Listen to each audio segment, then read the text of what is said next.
ጸጉር ቅባት አምጥታ ጨመረች። እንግዲህ የምታውቀው ቅባት እሷ ነው፣ አይፈረድባትምና ቁጮውን አዘጋጅታ ያንን በሙሉ ልቅልቅ አድርጋ ጠብቀዋለች። እሷ አለትታ የቅባት ምግብ ነው የሚወዱት።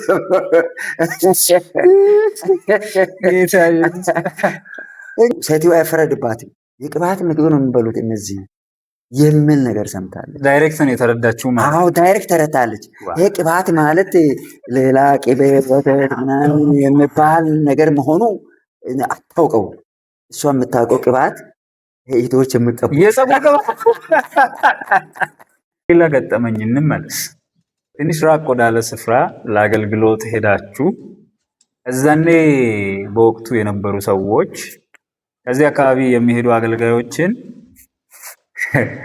ይህንን ገጠመኝ ሳወራ በጣም የሳኩን ማህሮን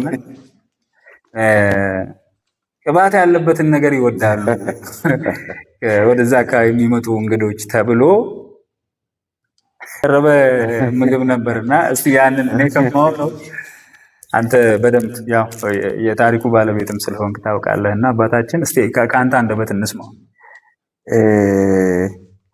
ጌታ ይመስገን። እንግዲህ በጣም ብዙ ነገሮች ነው የምታየው። የሚያስቁ ነገሮችንም ታገኛለህ፣ የሚያስገርም ነገሮችንም የሚያሳዝን ነገሮችንም በጉዞ ታገኛለህ። እና ያ ገጠመኝ ደግሞ እዛ ደግሞ አንድ ቤት ማለት ምሳውን እንድበላ ተብሎ ሲሄድ እነዚህ ከወይና ደጋ የሚመጡ ሰዎች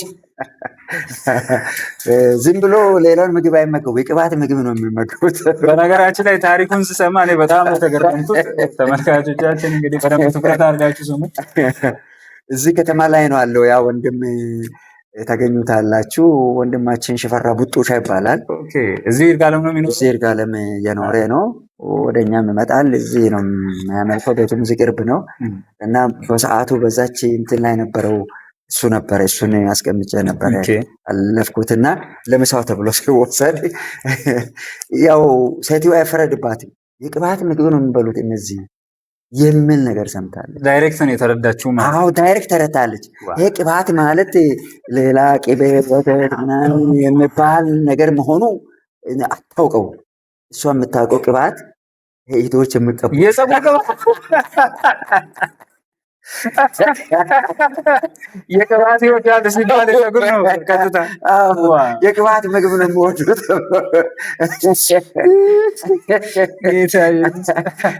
እንግዲህ ምን አደርጋለሁ እንግዲህ ከእግዚአብሔር በላይ ምንም የለም ትልና ቁጮውን አዘጋጅታ ያንን በሙሉ ልቅልቅ አድርጋ ጠብቀዋለች። እሷ ለእግዚአብሔር ሰዎች ለእግዚአብሔር ሰዎች ብላ በቅባት ይወዳሉ ሲባል የጸጉር ቅባት አምጥታ ጨመረች። እንግዲህ የምታውቀው ቅባት እሷ ነው፣ አይፈረድባትምና እንዳለ ምሳው ላይ የቆጮ ምግብ ነው አዘጋጀች። ቆጮ ላይ አንስታ ቅባቱን ጨመረች እንዳለ ጨምራ ልክ እናቶች ቅቤ እንደሚጨምሩ ማለት ነው። እንግዲህ ለካ ከላይ ብቻ ሳይሆን እንዳለ አስገብታለች፣ ለውሰዋለች። ምክንያቱም ቅቤ ቢባል ኖሮ እሷ እኮ በቅቤ መጨመር ትችል ነበር። እነዚህ የእግዚአብሔር ሰዎች ከታች መጡ የቅባት ምግብ ነው የሚወስዱት ተብሎ የማን እንደነገራት አይታወቅም። ጌታ ባካት ጌታ ተቀብሏታል። ጌታ እንዴት ሙሉ በሙሉ ይቀበላታል። ሙሉ ያስቀመጠ የገዛችው ቅባት ነበር። እንግዲህ ለጌታ ከሆነ ምን ችግር አለችና እና እነሱ ብቻ ወደው ይብሉ ብላ እኔ ቅባቱን ገዝቼም ጨምራለሁ። አዎ ምን ችግር አለ እነሱ ብቻ ከሆነ።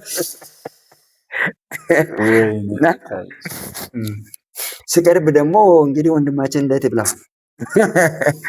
የቅባቱ ሽታ አለ፣ ምኑ አለ፣ ሽታውም አለ።